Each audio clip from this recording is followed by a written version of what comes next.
आपकी ज़िंदगी की बहुत महत्वपूर्ण वीडियो साबित होने वाली है ये, क्योंकि अभी तक जो आपने समझा है वो इस नज़र से समझा है कि सरकारें आपके साथ षड्यंत्र कर रही हैं।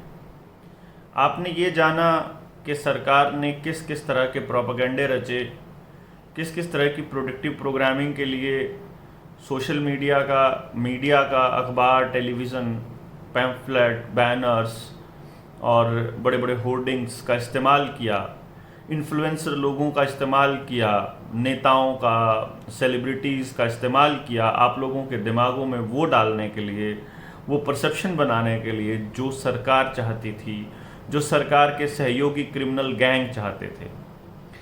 कौन से क्रिमिनल गैंग की बात कर रहे हैं? हम उसी क्रिमिनल गैंग की बात कर रहे हैं जिसका जिक्र कई बार अपने कपिल बजाज भाई करते हैं। CIA, Gates, Rockefeller, Wellcome Trust और वर्ल्ड इकोनॉमिक फोरम, ये जो मतलब एक तरह से गैंग है जो पूरे के पूरे सिस्टम को कंट्रोल करने की कोशिश कर रहा है। और अब सिर्फ सिस्टम से काम नहीं चलने वाला, अब केवल सरकारों को कंट्रोल करने से इनका काम नहीं चलने वाला, अब ये पूरी तरह से लोगों को इंडिविजुअल लेवल पे कंट्रोल करने पर आ गया है। यानी अब आपको कंट्रोल किया जाएगा इनकी बनाई हुई पॉलिसीज के जरिए।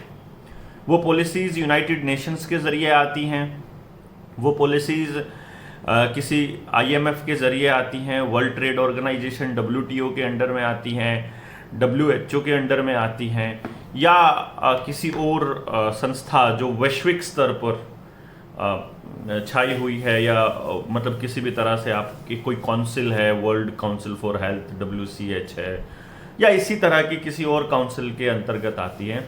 लेकिन असली मकसद है आप लोगों को कंट्रोल करना। अभी तक आपने क्या देखा कि इस पूरे प्रकरण में जो अभी तक हुआ, चाहे वो मेरी गिरफ्तारी वाला भी प्रकरण था, उस प्रकरण में उन लोगों ने मेरा टेस्ट करने की कोशिश की थी RT-PCR, और मैंने उनको साफ मना कर दिया था कि मैं किसी भी कीमत पर कोई टेस्ट नहीं करवाऊंगा, क्योंकि ये मेरा शरीर है और इस पर मेरा अधिकार है और आप जबरदस्ती ये नहीं कर सकते।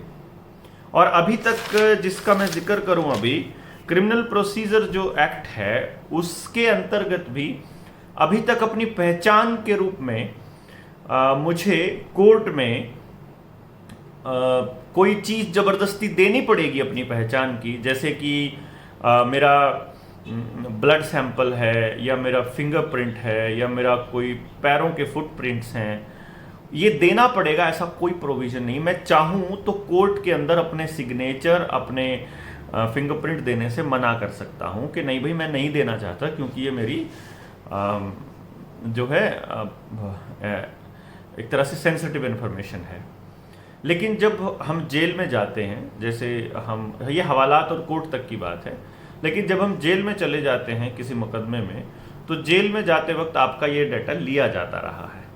तो अभी इसके अंदर चेंजेस होने वाले हैं कि आपका कौन सा डेटा सरकार ले सकती है। दूसरा, जो मैंने आपको RT-PCR के बारे में बोला था कि मुझे टेस्ट करवाने के लिए बाध्य किया गया और मैंने मना कर दिया, और सेक्टर 16 में चंडीगढ़ जो अस्पताल है वहाँ पे बहुत बड़ा बवाल मचा, और पब्लिक के विरोध के चलते वो सब मानना पड़ा पुलिस वालों को, और उसके बाद वो मुझे लेकर के वापस चले गए। मतलब आप समझिए इस पूरे प्रकरण को कि किस तरह से मेरी अपनी मर्जी चली कि मैं अपना डेटा देना चाहता हूं कि नहीं देना चाहता हूं। मुंबई हाई कोर्ट में जब एडवोकेट नीलेश ओझा ने एक पिटीशन दायर की कि साबित करिए कि मुंह ढकने वाला जो यंत्र है उसको लगाने के बाद आप किसी तरह के वायरस से बचा लेते हो, और या साबित करिए कि किस किस की मीटिंग थी जिस मीटिंग के अंदर ये निर्णय लिए गए, चाहे लॉकडाउन वाला निर्णय हो, चाहे ये इस वाला क्या नाम फाइन वाला निर्णय हो, चाहे ज़बरदस्ती टेस्ट करने वाला हो, चाहे फॉल्स पॉजिटिव का केस हो, चाहे फिर ये EUE लगाने वाला केस हो। तो इसकी जो डिसीजंस थे वो किसके थे? बहुत से लोगों ने कहा, सरकारों ने उसके बाद सरकार के नुमाइंदों ने ये कहा कि हमने किसी को फोर्स नहीं किया है और हमारी तरफ से ये बिल्कुल मैंडेटरी नहीं है। तो फिर केंद्र सरकार से फिर पूछा गया कि फिर स्टेट को क्यों बैकअप दे रहे हो। तो उन्होंने फिर एक लाइन में बैकअप दिया स्टेट के डिसीजंस को कि किसी भी आदमी को खुद की ज़िंदगी के साथ खेलने का हक है, लेकिन उसको दूसरों की ज़िंदगी के साथ खेलने का हक नहीं है। ऐसा कह करके हम इस स्टेट के इस डिसीजन को फेवर करते हैं कि इन्होंने ज़बरदस्ती अगर की हुई है कहीं पे सर्टिफिकेट दिखाने की। लेकिन फिर भी कुछ चीज़ों को ध्यान में रखते हुए जब कोर्ट ने जब सरकार से पूछा कि हमें वो सारी रिसर्च दिखाइए जिसके दम पर आपने आज तक के ये मैंडेट लागू किए हैं, तो यकीन मानिए स्टेट सरकार के पास कोई डिसीजन नहीं था। तो क्योंकि वो सीधे सीधे केंद्र सरकार के साथ टच में है, तो केंद्र सरकार ने पूरे देश के अंदर जो डिज़ास्टर मैनेजमेंट एक्ट था डीएमए, उसको हटा लिया और सारी पाबंदियां हटा ली गई। लोगों को लगा, लोगों के मैसेजेस आए कि बलारा साहब मुबारक हो, आपकी जो मेहनत है वो रंग लाई और आपकी कोशिश रंग लाई, और दूसरे संगठन जिन्होंने मेहनत की थी उनकी कोशिश रंग लाई। और मैंने उनको कहा कि आपको अंदाज़ा नहीं है ये क्या करने वाले हैं, अभी कुछ भी जीत नहीं हुई है। अभी तो हम लोगों की ये लोग ताकत को ऑब्जर्व कर रहे हैं कि ये कौन लोग हैं जो बोलेंगे, किनको मैनेज किया जा सकता है, किनको डराया जा सकता है, किन लोगों को खरीदा जा सकता है और किन लोगों को लालच दिए जा सकते हैं भविष्य के। ये क्या क्या दांव-पेच खेलेंगे, खड़े होकर के कौन लोग आएंगे, इनको फाइनेंशियल हेल्प कहाँ से मिलेगी, कौन पार्टी होगी, कैसे रहेगा, कोई पॉलिटिकल पार्टी इनकी मदद करेगी, या ये कोर्ट में कौन कौन सा वकील होगा इनकी तरफ से और वो क्या क्या दलीलें देगा। तो उन दलीलों को जहां भी कॉन्स्टिट्यूशनल राइट्स पे हमारे पे हमला होगा या जहां भी कोई भी गैर कानूनी बात होगी, उस गैर कानूनी बात का विरोध कैसे करेंगे ये लोग और दलील क्या देंगे। तो वो दलीलें इन्होंने इकट्ठी कर ली हैं आज तक, और अब ये लोग करने जा रहे हैं जो वो इतना भयंकर है कि हम लोग अपने हाथों से अपने बच्चों की जिंदगियों को नरक बनाने वाले हैं। हम अपनी आंखों से देखेंगे अपने बच्चों को तिल तिल कर मतलब अपनी आंखों के सामने गुलाम होते हुए देखेंगे, और ये इसी जन्म में होगा अगर हमने बोलना शुरू नहीं किया। तो क्यों होगा वो मैं आपको थोड़ा सा इसका कारण बता देता हूं। 3 चीजों के बारे में आज हम डिस्कस करेंगे, बल्कि 4 चीजें हो सकती हैं। एक तो जो बूटी के साइड इफेक्ट्स आए हैं इसके बारे में, एक तो क्रिमिनल प्रोसीजर आइडेंटिफिकेशन बिल जो 2022 का लेकर के आए हैं ये लोग, इसके बारे में।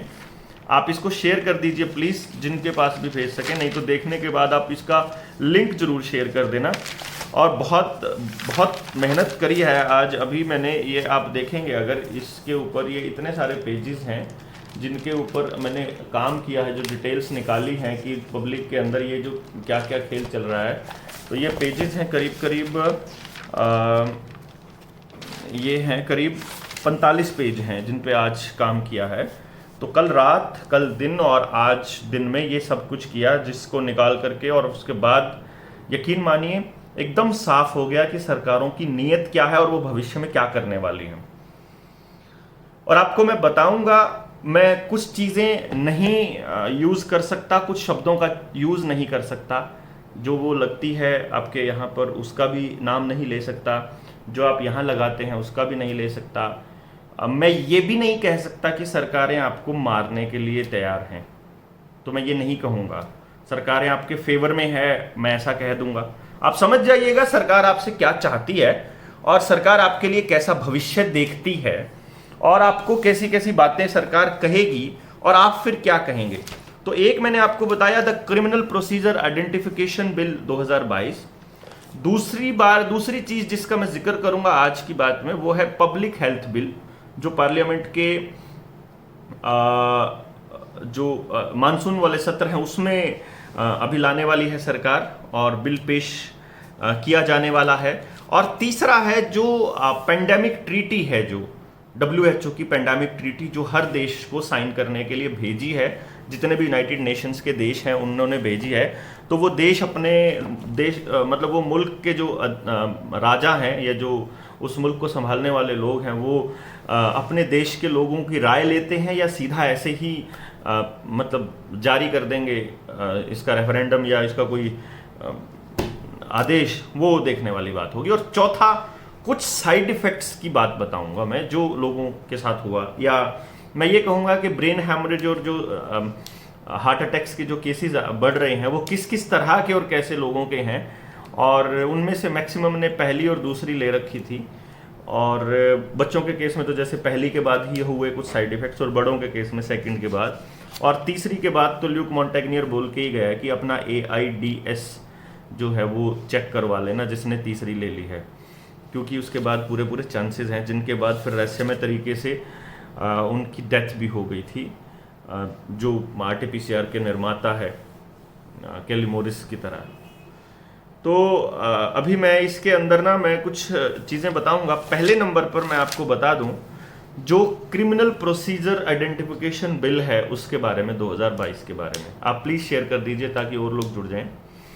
ये अभी लोकसभा में इंट्रोड्यूस हो चुका है, 28 मार्च को मंडे को ये लोकसभा में दिया जा चुका है, जिसके अंदर अभी तक जो पुलिस को जो अधिकार थे, मैंने आपको बताया था कि अभी तक आपके फिंगरप्रिंट्स, आपके टो प्रिंट्स जो हैं, मतलब फुटप्रिंट्स लेने का अधिकार था, वो भी तब जब आप जेल में जाते हैं। लेकिन अब कोर्ट्स में आप अपने बायोलॉजिकल डेटास को भी देने से मना नहीं कर सकते। यानी आपकी जो सेंसिटिव इंफॉर्मेशन है, सबसे ज्यादा सेंसिटिव इंफॉर्मेशन है, आप उसको भी देने से मना नहीं कर पाओगे। वो क्या क्या? This bill allows the police to collect, store and analyse the physical and the biological samples including your retina and iris scan.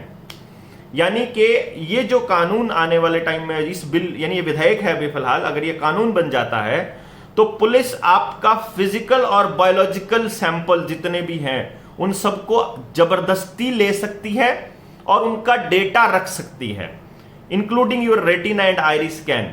आपका और अनप्रेसिडेंटेड पावर मिलेगी आपके ब्लड सैंपल्स, आपके सलाइवा, आपका DNA सैंपल, कोई भी सैंपल मतलब। और DNA बैंक के नाम पर एक DNA के लिए अलग से कानून बन रहा है, उसको भी बहुत समझने वाली बात है।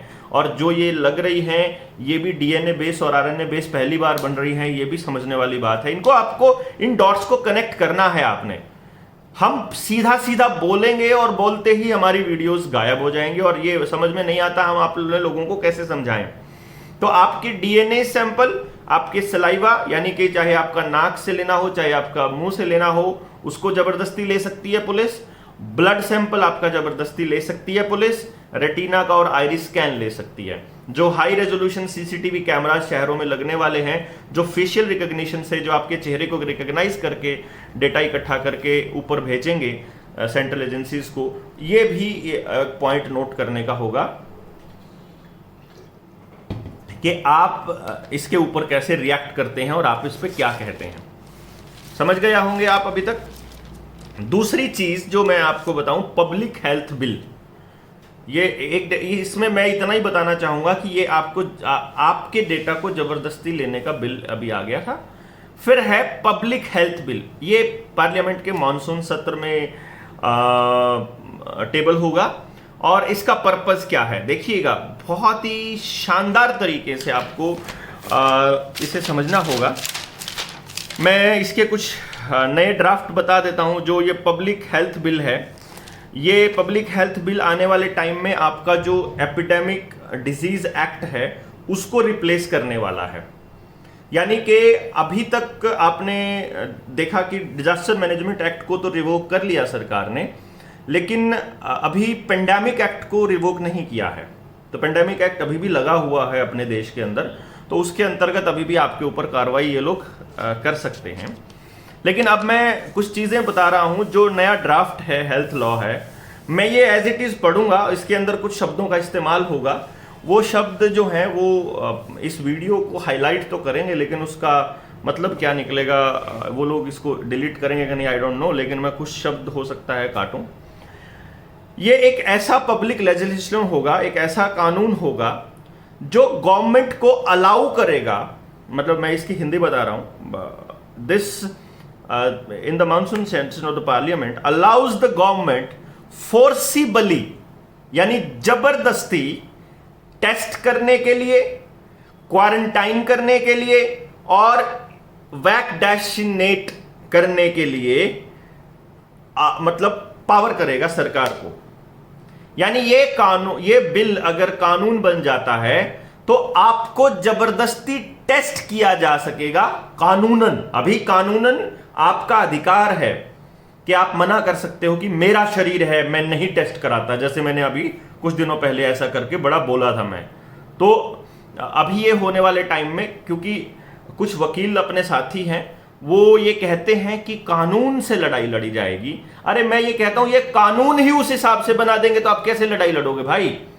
तो आपको समझना पड़ेगा ना कि आप अपने बच्चों के लिए क्या चाहते हो और किस तरह का भविष्य देख रहे हो। तो अभी ये कानून जो आपका नया ड्राफ्ट जो हेल्थ लॉ है, जो मैंने अभी आपको बोला था, पब्लिक हेल्थ बिल जिसको बोला था, तो ये कह रहे हैं कि ये जब लागू हो जाएगा तो सरकार को ये अधिकार होगा कि वो जबरदस्ती टेस्ट कर सकती है, जबरदस्ती क्वारंटाइन कर सकती है और जबरदस्ती आपको ये लगा सकती है। Any person can be examined, किसी को भी एग्जामिन किया जा सकता है, वैक्सीनेटेड आपको लगाया जा सकता है, and given any other treatment without his और हर कंसेंट, यानी कोई और उसको इलाज दिया जा सकता है उसकी मर्जी के बिना। आप नेचुरोपैथ हो, आप होम्योपैथ हो, आप आयुर्वेद को मतलब डील करते हो, आप कुछ भी करते हो, आपकी कंसेंट की जरूरत नहीं होगी। आपकी मर्जी के बिना आपका इलाज सरकार करेगी अपने हिसाब से। वो आपके शरीर में कुछ डालना चाहती है तो आप मना नहीं कर पाओगे। अगर ये नया पब्लिक हेल्थ बिल कानून बन जाता है तो आप और आपके बच्चे कभी भी मना नहीं कर पाएंगे कानूनन। क्योंकि अभी तक लोगों के जब मैसेजेस आते थे मेरे पास कि वो कानून की कॉपी दे दीजिए, वो सुप्रीम कोर्ट के आदेश की कॉपी दे दीजिए जिसके अंदर मैंडेटरी नहीं है और स्वैच्छिक है, तो मैंने एक ही बात कहता था मैं अपनी हर वीडियो के अंदर कि कल को सुप्रीम कोर्ट अगर कह दे या कल को सरकार लिखित में दे दे कि नहीं तुम्हें मैंडेटरी करवाना ही होगा, तब क्या करोगे? तो ये वो टाइम आ गया मेरे दोस्तों कि ये अभी बिल डाल दिया है इन्होंने, ये कानून बन जाएगा तो अब आप किसी भी सूरत में बच नहीं पाओगे, आपको रगड़ा जा सकेगा इस कानून के बाद। This legislation allows the government to force people to do social distancing. यह कानून सोशल डिस्टेंसिंग करने के लिए मजबूर कर सकता है, मतलब सरकार को पावर दे सकता है कि वो मजबूर कर दे लोगों को कि सोशल डिस्टेंसिंग करें। And to carry out the surprise inspections, अचानक से of the places they live and work in, आपके काम के स्थान पर, आपकी जहां नौकरी है या जहां आपका बिजनेस है वहां और आपके घर में सरप्राइज इंस्पेक्शन के लिए कोई भी घुस सकता है आपकी परमिशन के बिना। पॉइंट्स को समझिएगा, आपकी प्राइवेसी, आपकी जिंदगी किसी भी काम की नहीं। मान लीजिए मैं ये कहता हूं कि भाई मैं तुम्हारा दिया हुआ केमिकल नहीं लेता, मान लीजिए मैं ये कहता हूं कि भाई तुम्हें यह खतरा लगता है कि मैं बाकी लोगों में संक्रमण फैलाऊंगा तो मैं अपने घर में रहूंगा, मैं कहीं नहीं जाऊंगा, तो ये कहेंगे नहीं तुम्हें लेना ही होगा, तुम्हारे घर में घुसकर लगाएंगे। मैं कह दूं कि नहीं मुझे नहीं चाहिए, नहीं भाई, तुम्हारे घर और तुम्हारे काम के जगह पर जबरदस्ती घुस जाएंगे। पहले भी घुसे हैं, तब आप चुप थे इसलिए इनके हौसले बुलंद हो गए, फिर लोगों ने बोलना शुरू कर दिया, फिर ये भागने शुरू कर गए। शेयर कर दीजिए प्लीज आप लोगों तक। अच्छा, this draft law also allows the government to kill the birds and the other animals। ये कानून सरकार को पक्षी और जानवर मारना भी अलाउ करेगा। यानी अगर सरकार कह दे कि पर्टिकुलर बीमारी को जानवर फैला रहे हैं, तो ये कानून अलाउ करेगा कि सरकार लोगों की भलाई को ध्यान में रखते हुए आपके जो डंगर हैं उनको भी कह दे कि ये बीमारी जो है इन डंगरों से फैल रही है, तो आपको ये मारने पड़ेंगे भाई, इनके बिना काम नहीं चलेगा। तो मेरे ख्याल से ये पॉइंट आपको समझ आया। फिर prepared jointly by the national centre for disease control, यानी कि एनसीडीसी, सीडीसी ने बनाया है और डायरेक्टरेट जनरल ऑफ हेल्थ ने बनाया है। This bill empowers the state and the local government, ये बिल आप स्टेट और लोकल गवर्नमेंट को अलाउ करती है, एम्पावर करती है कि वो टेक द अप्रोप्रिएट मेजर्स, वो अपनी मर्जी से ऐसे निर्णय ले सकता है, इंक्लूडिंग क्या क्या, कौन से निर्णय, क्वारंटाइनिंग पीपल,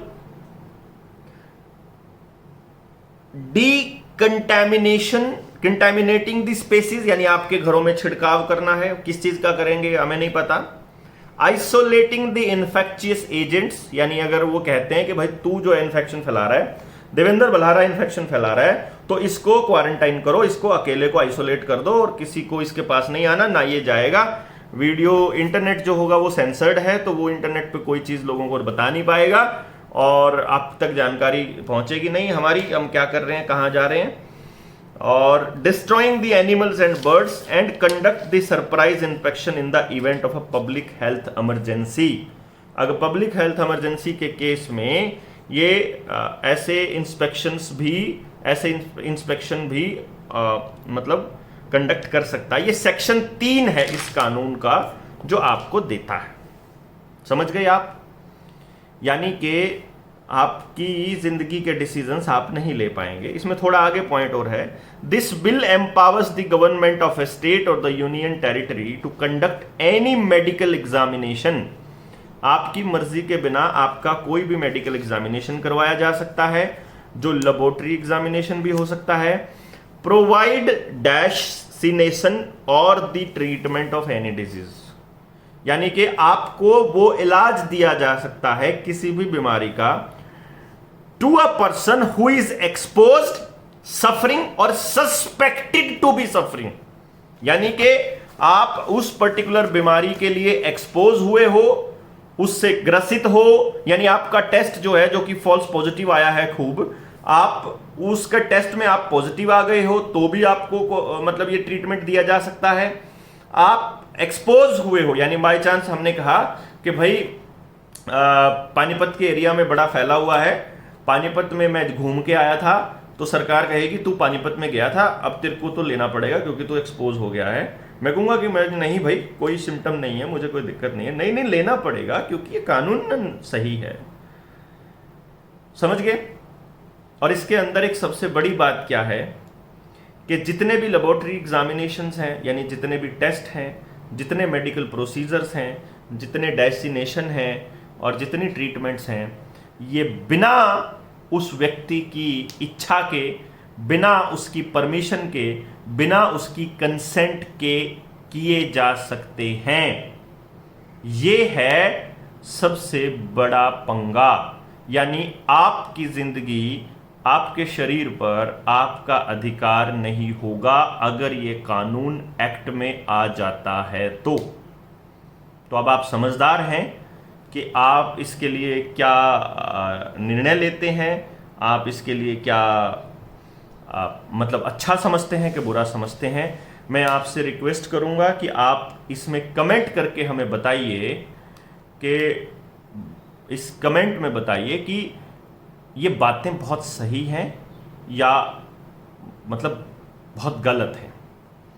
मनीष बोल रहा है भाई बात तो सुन ले। अरे भाई अभी नहीं सुन सकता ना, बात कहूँगा कैसे मैं, ये लाइव में एक जगह रिकॉर्डिंग भी चल रही है। तो प्लीज़ आप मैसेज करते रहिए, आपको जवाब दूंगा मैं फिर किसी और वीडियो में। ऐसे बीच में डिस्टर्बेंस हो जाती है। अब मैं आपको कुछ इस बूटी के कुछ असर बताता हूँ, कुछ साइड इफ़ेक्ट्स बताता हूँ। इसमें आपको कुछ जानकारियाँ दे दूंगा, डेट्स वाइज मैंने कुछ लिखी थी, आगे पीछे हो जाएंगी बट डोंट वरी। 21 मार्च को पुणे में एक सांप्रदायिक दंगा फैलाने वाली मूवी देख करके एक बंदा घर आया, अभिजीत शशिकांत शिंदे 38 साल का। घर आते ही उसको हार्ट अटैक और ब्रेन हेमरेज हो गया, ब्रेन स्ट्रोक हो गया। एक ये बंदा है। 29 मार्च को रायपुर जिले का जो एएसपी है उसको नाश्ते के बाद एकदम से हार्ट अटैक आ गया। अच्छा जी, एक चीज इंदौर में, एमपी के इंदौर में क्या होता क्या है कि एमपी के इंदौर में मकान मालिक ने कहा कि जो इस बंदे की फोटो हटाओ, जो ये दड़ियल है इसकी हटाओ, नहीं तो काट डालेंगे, ऐसा कुछ लाइन बोल दी। और उसी टाइम उस बच्चे की माँ को हार्ट अटैक आ गया, तो उन्होंने कहा कि शायद इसलिए हार्ट अटैक आया है। इसी के अंदर है 27 मार्च को पीलीभीत के बीसलपुर के मोहल्ला पटेल नगर में जो बस चालक है, रोडवेज का जो कर्मचारी है, उसकी हार्ट अटैक से मौत हो जाती है। 28 मार्च का जागरण बताता है, यानी 27 को हुई होगी ये, कानपुर के थाना परिसर में दरोगा जी की बैठे बैठे हार्ट अटैक से मौत हो जाती है। वैभव राउत 25 साल का लड़का है, अभी अपने दोस्त की शादी में नाच रहा है, अचानक से छाती में दर्द होता है और गिर जाता है। अस्पताल ले जाते हैं तो ब्रॉड डेड, मतलब मृत पाया जाता है। गोपी राजू 19 साल का, ये अमीरपेट तेलंगाना के अंदर है। एग्जामिनेशन हॉल के अंदर 12वीं क्लास का बच्चा एग्जामिनेशन हॉल में हार्ट अटैक पकड़ता है और उसी time on the spot cardiac arrest हो जाता है। गुजरात में 12वीं की लड़की को, अहमदाबाद में, जो 29 मार्च की बात है, आपको याद ही होगा, उसको 12वीं की बच्ची को हार्ट अटैक हो जाता है। फिर एक बहुत इंपॉर्टेंट बात है, ये 4 जनवरी 2022 की बात है। बच्ची को स्कूल में लगा, क्या लगा आपको समझ आ गई? आपको क्या लगा? तमिलनाडु के शॉलिंगपुर की बात है, ये रानीपेट की। तमिल सेल्वी की बेटी को, जो 17 साल की बेटी है, उसको लगा। घर आते ही बीमार पड़ गई। अगले दिन अस्पताल में दाखिल कराई। अस्पताल के अंदर दाखिल कराने के बाद इलाज के दौरान पता चला कि उसकी आंखों की रोशनी चली गई है। तब से लेके तमिल सेल्वी और उसका पति शॉलिंगुर, रानीपेट, वेल्लोर और चेन्नई, इन 4 जिलों में जाकर के अपनी बेटी के इलाज के लिए लाखों रुपया खर्च कर चुका है। सरकार की तरफ से कोई मदद नहीं मिली है। सरकार ये कह रही है, जब वो वहां जाती है क्रिश्चियन मेडिकल कॉलेज वेल्लोर में, सीएमसी वेल्लोर में, तो डॉक्टर टी जैकब जॉन बोलते हैं कि इस सी नेशन से जो है रोशनी नहीं गई है आंखों की। एक्चुअली ये जो रोशनी जाने के पीछे किसी रोग के जो लक्षण हैं वो जागृत हो गए होंगे। यहाँ पर वो कहते हैं कि भाई इससे कोई नहीं हुआ, इससे कुछ नहीं हुआ, ये तो पुराना किसी रोग के लक्षण जागृत हो गए होंगे। अब आपको ये बता देते हैं कि कपिल भाई ने इसकी जानकारी हमको दी, कपिल बजाज ने, कि जो ये डॉक्टर टी जैकब जॉन है, ये पीएचएफआई का गवर्निंग बोर्ड में भी रह चुका है, उसका मेंबर रह चुका है, पीएचएफआई के गवर्निंग बोर्ड का सदस्य रह चुका है, जो कि सीआईए, गेट्स, रॉकफेलर और वेलकम ट्रस्ट और वर्ल्ड इकोनॉमिक फोरम का पूरा गैंग है। और तमिल सेल्वी की जो बेटी बीमार है, जिसकी आंखों की रोशनी गई है, उसके स्कूल में पढ़ने वाली एक और लड़की को गुयन बेरी सिंड्रोम भी हुआ है, GUILLAIN बेरी सिंड्रोम भी हुआ है, जिसमें शरीर को लकवा मार जाता है। और जिस लड़की को लकवा मार गया है उसके घर वाले उस पर 6 लाख रुपए अभी तक खर्च कर चुके हैं। ये हालात हैं इन खेलों की जो आपके साथ हो रहा है। और इसमें एक चीज़ और इम्पोर्टेंट बता दे दें, ये डिफेंडर की खबर है। द डिफेंडर एक बहुत जाना माना अखबार है अमेरिका का। उसने खबर दी है कि दिसंबर 2020 से लेकर 14 दिसंबर 2020 से लेकर 18 मार्च 2022 तक, यानी कि ये समझिए आप करीब करीब ये हो गया 1.5 साल की बात होगी। 1.25 साल में टोटल 11,95,396 एडवर्स इवेंट रिपोर्ट हुए हैं। ये मैं अमेरिका की बात बता रहा हूँ, सीडीसी की VAERS, जो इसके बाद के जो एडवर्स इवेंट रजिस्ट्रेशन रिपोर्ट होती है, ये उसकी ऑफिशियल रिपोर्ट है, जिसके अंदर ये बताया गया कि लगभग यानी 11,95,000 300 कुछ का मतलब हो गया लगभग 12 लाख एडवर्स इवेंट रिपोर्ट हुए हैं, जिनमें से 26,059 डेथ हैं और 2,11,584 सीरियस इंजरीज हैं। और इसकी खबर है कि 5 से 17 साल के बच्चों में 664 रिपोर्ट्स जो हैं वो मायोकार्डिटिस की हैं। अब आप इसका मतलब आप समझ सकते हैं कि इसका मतलब क्या हो सकता है। आपके बच्चों को मतलब इसका कितना फायदा है और कितना नुकसान है, ये आप समझ सकते हैं। आप ये बता रहे थे जो 664 रिपोर्ट्स मायोकार्डिटिस की है। मायोकार्डिटिस क्या होता है? ये एक बहुत ही रेयर कंडीशन होती है जिसमें हार्ट मसल जो है वो मोटी हो जाती है और जलन होने लग जाती है और बहुत कमज़ोर हो जाती है। वायरल इन्फेक्शन, बैक्टीरिया वगैरह मतलब इनकी वजह से भी हो जाता है। और क्यों हो रहा है ये तो आपको पता ही है, मुझे लगता है, मुझे बताने की ज़रूरत नहीं है। तो ये एक पॉइंट था। और अब जो चौथा पॉइंट जो मैं डिस्कस करने वाला था, जिसके लिए मैंने ये शुरुआत की थी, लेकिन वो 35 पेज का डॉक्यूमेंट है जो पूरी की पूरी इंटरनेशनल जो WHO ने पेंडेमिक ट्रीटी दी है, इसके ऊपर डॉक्टर जोसेफ मर्कोले का एक एनालिसिस है कि इससे क्या होगा। 2 चीज़ें हैं, आपको कंप्लीट पूरी तरह से मोटे तौर पर मैं बता दूं। इसकी बैटरी भी ख़त्म होने वाली है,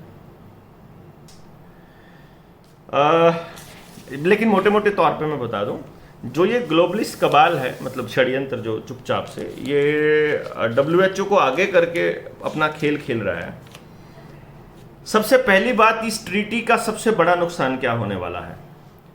कोई भी स्टेट है वो उसकी संप्रभुता, किसी भी देश की संप्रभुता के ऊपर सबसे बड़ा अटैक है ये। जिसमें संप्रभुता का मतलब क्या है कि देश के लोग अपनी ज़रूरतों के हिसाब से अपने नेताओं को बताएंगे कि हमारी ज़रूरत क्या है और वो नेता उसके हिसाब का निर्णय लेंगे। और ये उस देश का अपने डिसीजन लेने की अपनी एक ताकत होती है। हर देश की अपनी एक संस्कृति है, उसके हिसाब से अपना इलाज की पद्धति है। तो WHO नहीं बता सकता किसी को कि तुम्हें कौन सा इलाज लेना है, लेकिन अगर ये ट्रीटी साइन कर देता है कोई देश तो फिर ये बाइंडिंग हो जाएगा और देश के लोग और वो देश अपनी मर्जी से डिसीजन नहीं ले पाएगा। कोई भी डिसीजन अपनी मर्जी से नहीं ले पाएगा, ये ध्यान रखिएगा। अगर ये ज़बरदस्ती हो जाती है तो फिर आपको जो ये लगवाना भी ज़रूरी होगा और फिर उसका सर्टिफिकेट दिखाना भी ज़रूरी होगा। दूसरी बात, इसके अंदर एक बहुत बड़ी चीज़ जो कही गई है वो ये है कि आपकी हेल्थ इंफॉर्मेशन को सेंसर करने की पावर हम किसी को दे देंगे। यानी आपका डेटा जो है वो कंप्लीट सारा डेटा आपकी ज़िंदगी से जुड़ा हुआ वो हमने किसी एक संस्था को दे दिया समझो। और प्राइवेट इंस्टीट्यूशंस हैं ये जिनको हम दे रहे हैं। आधार का डेटा भी प्राइवेट कंपनी के पास है, जो आपका ये जो सर्टिफिकेट आपका बन रहा है ये भी प्राइवेट कंपनी के पास है, इसका भी मेंटेनेंस। तो आप समझ लीजिए जो भी चीज़ें ऑनलाइन है वो सारी प्राइवेट कंपनियों के पास है आपकी। तो ये आपका सारा इन्फॉर्मेशन, सेंसिटिव इन्फॉर्मेशन इनके पास चली जाती है तो क्या होगा।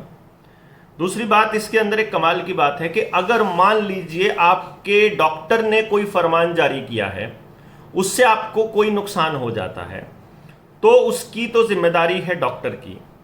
लेकिन अगर WHO कोई फरमान जारी करता है और उससे अगर मान लो किसी को कुछ हो जाता है तो किसी की जिम्मेदारी नहीं है।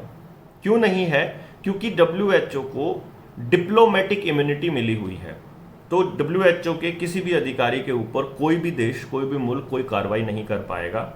तो ये एक कितनी खतरनाक पॉइंट है, ये आप समझते हैं इसमें कितना बड़ा खेल है। अगली बात आपको बताएं कि WHO का सबसे बड़ा फंडर कौन है? Bill Gates. यूनाइटेड नेशंस सबसे बड़ा फंडिंग मतलब सबसे बड़ी फंडिंग यूनाइटेड स्टेट्स से आती है, अमेरिका से मतलब। दूसरे नंबर पे ये आती है, बिल गेट्स आता है। तीसरे नंबर पे लेकिन गावी क्या है? जो ये वैक्सीन्स बनाती हैं वो कंपनी रिसर्च का सारा काम करता है।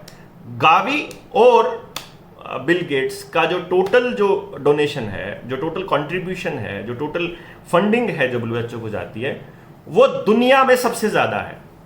यानी कि इनडायरेक्टली बिल गेट्स सबसे बड़ा फंडर है WHO का।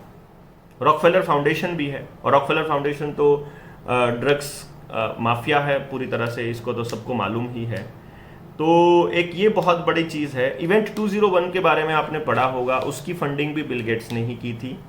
और जो एक और चीज़ थी, न्यूक्लियर थ्रेट इनिशिएटिव एक्सरसाइज, ये इसको फंडिंग देने वाला भी अपना बिल गेट्स ही था। तो मैंने बहुत डिटेल में मैं इसकी गया था, 35 पेज की हमने ये डिटेल एक डॉक्यूमेंट तैयार किया था, और इसके ऊपर ट्रेनिंग के दौरान तो डिस्कशन किया जा सकता है, और वीडियो के माध्यम से हम बताएंगे तो सारा कुछ उड़ जाएगा, इसमें तो बता ही नहीं सकते हैं।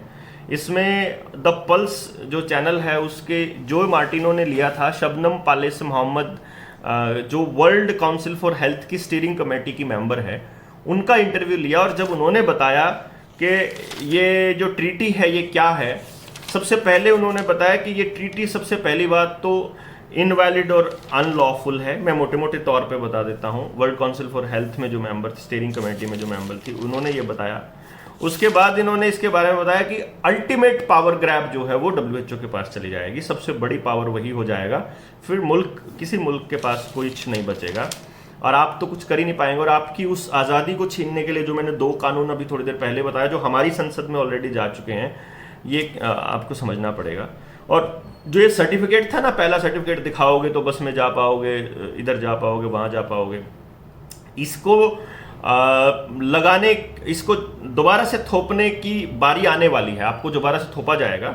और इसके बाद ऊपर कुछ सिटीजन्स ने कुछ बोला है, मैं आपको बता देता हूँ। WHO ऑफिशियल ने अभी ओटावा में बोला है अपने सिटीजन्स को कि भाई अभी ये मत समझो कि महामारी जा चुकी है, अभी तो फार फ्रॉम ओवर है, अभी तो बहुत दिन चलेगी ये।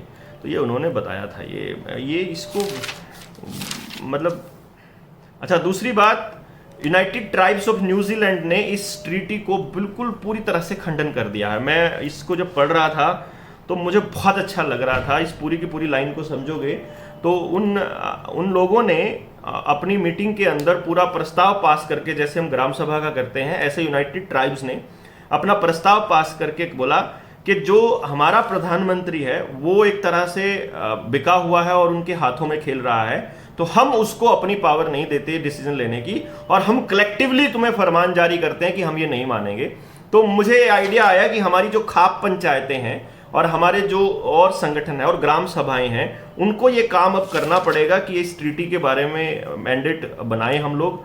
तो इसके लिए बहुत जल्दी हम निकलेंगे लोगों का समर्थन लेने के लिए।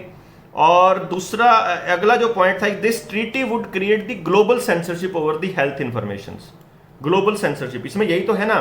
आप देखिए, जो आरोग्य सेतु ऐप थी वो क्या करती थी, आप कहाँ जाते हो कहाँ नहीं जाते, उस पूरी की इंफॉर्मेशन इकट्ठी करके देती थी कि इतने लोग इकट्ठे रहे, या आपकी लोकेशन को, आपकी ट्रैवल हिस्ट्री को जज करने के लिए था। अब कहाँ से आए हो, कहाँ जा रहे हो, पूरा ऑनलाइन रजिस्ट्रेशन करोगे तो दूसरे स्टेट में जाओगे। ये पूरा गेम प्लान था। आपकी आज़ादी को सरेंडर करने में आप खुद से सरेंडर कर दो, ताकि खुद से ऑफिशियली। और 2019 में इस पूरे खेल का पता चल गया था। ये खेल बताऊंगा तो ये मैं पहले बता चुका हूँ अपनी वीडियोस में, वो डिलीट कर दिया गया था। तो ये ट्रेनिंग में ही मैं आपको बता पाऊंगा जब हम लोग ये करेंगे। और ये आने वाली अगली जो महामारियां हैं उसका भी डिटेल पूरी तरह बता रही है। जो क्लास स्वाब है, जो वर्ल्ड इकोनॉमिक फोरम का चेयरपर्सन है, उसकी एक बुक है द ग्रेट रीसेट, उसके अंदर भी बहुत सारी इंफॉर्मेशन जो मैंने निकाल करके रखी थी।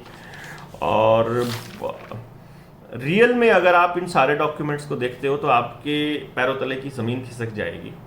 आपकी नौकरी, आपका पैसा, आपकी प्रॉपर्टी, ऐसा लगेगा जो आप कर रहे हो ना, it is all wastage of time. किसी काम नहीं आने वाला है, किसी भी काम नहीं आने वाला है। हम अपने बच्चों को बिल्कुल अपनी आंखों के सामने और अपने हाथों से नरक की आग में झोंक रहे हैं, अगर पूरी तरह से समझो तो इस पूरी कहानी को। यही कारण है कि हम लोग अपनी तरफ से जितना हो सकता है जागरूकता के लिए काम कर ही रहे हैं। कल 5 तारीख है, तो 5 अप्रैल है मंगलवार, तो कल रोहतक में मीटिंग है हमारी, जो जिला कार्यकारिणी है, आप साथी अपने रोहतक के साथियों को बताएं ज़रूर कि पहुंचेंगे 10 बजे हुड्डा पार्क जो है बस स्टैंड के पास, वहाँ पर हम लोग सारे वहाँ होंगे। क्योंकि आने वाले वक्त में जब ये ज़बरदस्तियाँ करने लगेंगी तो हमारे पास कम से कम अपने शहर में 50-100 लोग ऐसे होने चाहिए कि एक आदमी के साथ ज़बरदस्ती हो रही हो तो बाकी के 49 लोग भाग करके उसके पास जाके उसको बचा सकें वो ज़बरदस्ती से। तो एक तरह से सोचने वाले, एक फ्रीक्वेंसी पर सोचने वाले लोगों को एक दूसरे के साथ टच में रहना बहुत ज़रूरी है और उनके साथ संगठित रहना बहुत ज़रूरी है। कल को आपकी ज़रूरतें एक दूसरे के साथ ही पूरी करनी पड़ेंगी। ये दौर 2030 तक नहीं रुकने वाला है।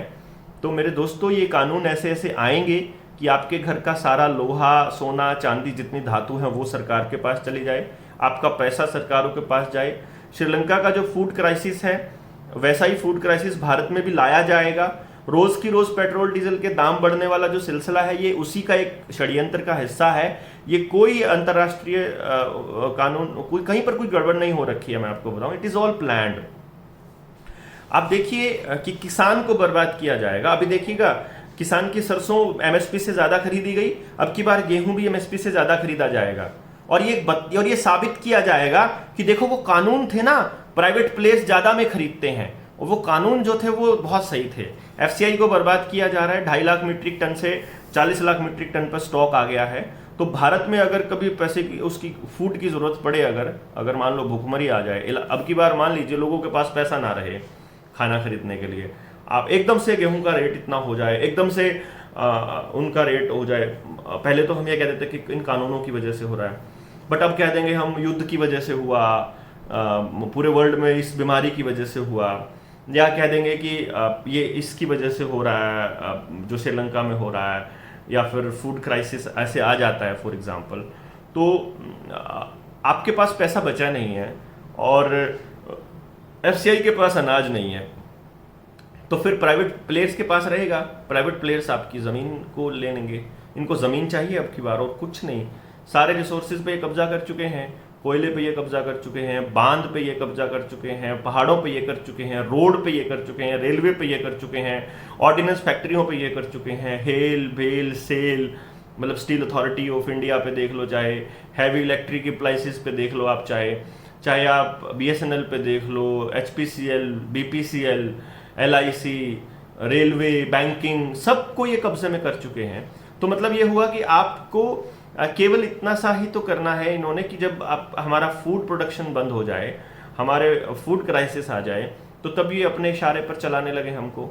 और उसके बाद फिर ये जो ट्रीटी है, फिर ये नए एक्ट हैं हेल्थ के से रिलेटेड, और फिर ज़बरदस्ती हमारे क्रिमिनल आइडेंटिफिकेशन वाले हैं।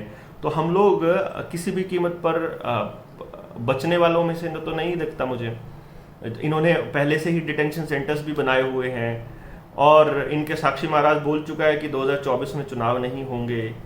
और अभी अभी एक डिक्लेयर किया है, उसने कहा था, वो मैं अभी लिख रहा था उसको, क्योंकि हंगरी में जो विक्टर ऑर्बन है उसने बोल दिया कि महामारी का दौर है, इससे निपटना तो पड़ेगा ही और ये लंबी चलेगी, इसलिए जब तक मैं जीऊँगा मैं प्रधानमंत्री होऊंगा।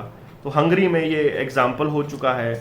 और फिर 29 मार्च को शंघाई में 2.5 करोड़ आबादी वाला जो शंघाई है उसको इन्होंने पूरी तरह से जाम कर दिया है, लॉकडाउन कर दिया है, ताकि लोग, जो बाकी के लोग हैं बाकी मुल्कों में, वो भी मेंटली तैयार हो जाएं अगले लॉकडाउन के लिए। तो ये पूरा का पूरा, इसको कैसे समझोगे आप? अपने आसपास के लोगों को जैसे ये मत कहिए कि लोग समझने को तैयार नहीं होते हैं, हमने बहुत समझाया लेकिन भक्त बने हुए हैं। नहीं, जो लोग भक्त बने हुए हैं उनको नहीं समझ में आएगा, उनको जाने दीजिए। शहर में उन लोगों को ढूंढिए जो आपकी फ्रीक्वेंसी पे बैठे हुए हैं, उनसे कांटेक्ट रखिए, क्योंकि आपको जरूरत उनकी पड़ने वाली है। फिर वो जो भक्त बने हुए हैं उनको भी जिस दिन समझ में आएगा वो भी दौड़े दौड़े आपके पास ही आएंगे, वो कहीं नहीं जाने वाले हैं। उनको जिस दिन अकल आएगी, उनको पता होगा कि ये इन लोगों ने ये चीजें पहले बता दी थी, फूड क्राइसिस आने वाला है, इसमें आने से पहले हमने बता दिया था। जिस तरह से आगरा है, मतलब अलायंस बनाया था जो ग्रीन रेवोल्यूशंस इन अफ्रीका, जो एग्रीकल्चर रेवोल्यूशंस के लिए था, जो बिल गेट्स ने अफ्रीका के अंदर किया कि हम अफ्रीका की भूखमरी को मिटा देंगे 2021 तक, और 2021 में उसकी जो भूखमरी है वो 1.5 गुना हो गई थी। ये मैं कब से बोल रहा हूँ कि भाई ये जहाँ जहाँ जाएगा सब कुछ खत्म करता जाएगा। और फिलैंथ्रोपी की आड़ में ये सारा गंद फैला रहा है। लोगों को लग रहा है कि ये बचाने चला है लोगों को। पोलियो की जो आपके बच्चों को पिलाई गई थी उसकी भी सच्चाई हमारे पास इस डॉक्यूमेंट में पड़ी हुई है, लेकिन यहां बोलते हैं तो वीडियो डिलीट कर देते हैं अगर सच्चाई बताते हैं तो। ये मिस इन्फॉर्मेशन कहते हैं उसको। आपके पड़ोस में अगर किसी को कुछ हो जाए इस बूटी की वजह से और आप उसको फेसबुक पे लिख दो तो आपको 1 महीने के लिए बैन कर देंगे ये लोग कि तुम झूठ फैला रहे हो। सामने से हो रहा है और हमें मालूम है कि इसकी वजह से हो रहा है, लेकिन फिर भी हम बोल नहीं पाते। ये इस तरह का समाज बना रहे हैं, हम बोल नहीं पाएंगे। अभी क्या हो रहा है कि अभी तो ये साइट्स इनके मालिकों की, ये मालिक इसके वर्ल्ड इकोनॉमिक फोरम के मेंबर हैं। अब ये साइट्स मान लो साइट्स ना हो, हम इंटरनेट चला देंगे। अब इंटरनेट को भी ये लोग सेंसर करने वाले हैं। साइबर अटैक आके आपके बैंक विक्टिम से पूरी तरह से खत्म हो जाएं और आपका इंटरनेट पे अटैक होकर ये कह दें कि अब इंटरनेट भी सेंसर होगा, अब इंटरनेट भी हमारी मर्जी से चलेगा, जैसे चाइना में चल रहा है। चाइना का एग्जाम्पल तो इन लोगों ने लेकर आना है, social credit system, digital currency है, और ये साइबर अटैक टाइप का, युद्ध, महामारी, food crisis, it's all planned. तो ये जो चीज़ें हैं, आप राजीव दीक्षित भाई का वो जो वर्ल्ड ट्रेड ऑर्गेनाइजेशंस वाले जो वीडियोस हैं उनको ज़रूर देखिए और पता चलेगा कि उन्होंने बताया हुआ है कि युद्ध अभी हो रहा है। ये सुनील ने मुझे बताया था, मैं भी सुनूंगा उसको, मैं नहीं सुन पाया था लेकिन अब मैं सुनूंगा उनको डिटेल में। अब हालांकि मेरे पास वक्त थोड़ा सा कम बचता है, लेकिन बड़ी बात ये है दोस्तों कि आप अपने जैसे लोगों को ढूंढिए। अपने जैसे लोग अगर आपको मिल जाते हैं तो उनको संगठित करके उनकी साथ संख्या बढ़ाइए। तो हम हर जिले में ऐसे लोगों को ढूंढ रहे हैं। आप अपने जिला में जैसे 7 जिले हो चुके हैं, कल 8वां जिला है, तो आप और जो बाकी जिले हैं उनमें भी आप अपने संगठन बढ़ाइए और जब उस जिले की बारी आए तो उसको पता करिए। आप इस वीडियो का लिंक दोस्तों तक भेजिए। आप ये जो पेज है जनता सरकार मोर्चा का, इसका लिंक भेजिए और इसको सी फर्स्ट या फेवरेट वाली कैटेगरी में लाना पड़ेगा, क्योंकि इन्होंने हमारी रीच इतनी कम कर दी है कि मतलब शेयर ज़्यादा होते हैं और व्यूज़ कम होते हैं। बट स्टिल फिर भी हम अपनी तरफ से पूरी कोशिश कर रहे हैं। लोग इसको डाउनलोड कर सकते हैं, आप डाउनलोड करके अपनी वेबसाइट पे, अपने चैनल पे लगा लीजिए। वी डोंट केयर, कोई दिक्कत नहीं है। हम इंफॉर्मेशन लोगों तक जाना ज़रूरी है, कोई ज़रूरी नहीं है कि हमारे ही चैनल पे चले या हमारे ही व्यूज़ बने, ये कोई पर्पज़ नहीं है। पर्पज़ है जानकारी। आप ये जानकारियाँ इकट्ठा करके आप अपने दूसरे दोस्तों तक पहुँचा दीजिए, लेकिन पहुँचानी पड़ेगी उस हिसाब से कि वो हमें सुन ले, वो जान ले इन चीज़ों को। बिना जाने बात बनेगी नहीं। फिर भी अपनी तरफ से कोशिश हमारी जारी है। आप रोहतक आइए, कल मिलते हैं 10 बजे हुड्डा पार्क जो बस स्टैंड के पास है वहाँ पर, और फिर बहुत जल्दी ही रणनीति भी तय होगी इसके ऊपर कि क्या करना है ना। मैं